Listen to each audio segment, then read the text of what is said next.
শুনো শুনো শুনো আমার মুসলমান ভাইয়েরা, তোমরা কে কে নবীর জন্য জীবন দিতে পারবা? হ্যাঁ, নবীর জন্য জীবন।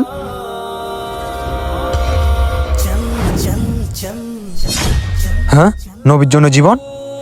তোমরা কে কে নবীর জন্য জীবন দিতে পারবা?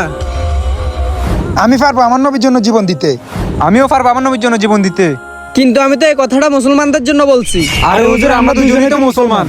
তোমরা কিসের মুসলমান? আমাদের নবীজির একদিনের মুসলমানের কোনো প্রয়োজন নাই। আরে হুজুর, আপনি এসব কি বলতেছেন? আমরা কিসের একদিনে মুসলমান? ফজর থেকে এসা পর্যন্ত সব ওয়াক্তে মসজিদ খালি থাকে, তোমাদের জন্য কি শুধু জুমার নামাজই ফরজ? শুনো আমার মুসলমান ভাইয়েরা, মসজিদ যদি এভাবে খালি থাকে তাহলে কিয়ামত খুবই নিকটে চলে আসবে। শুনো আমার মুসলমান ভাইয়েরা, এখনো সময় আছে, নামাজ পড়ো। নামাজ পড়লে আমার নবীজি খুশি হবে, আর নবীজি খুশি হলে আল্লাহও খুশি হবে। হুজুর, আপনার কথা আমি বুঝতে পারছি। আজকে থেকে আমি জামাতের সহিত 5 ওয়াক্ত নামাজ পড়বো। হুজুর, আমি আপনার কথা বুঝতে পারছি। আজকে থেকে আমিও আমাদের সাথে 5 ওয়াক্ত নামাজ পড়বো। ঠিক আছে, আল্লাহ পাক তোমাদেরকে হেদায়েত দান করুক। বন্ধুরা, ভিডিওটি ভালো লাগলে চ্যানেলটি সাবস্ক্রাইব করে আমাদের পাশে থাকবেন।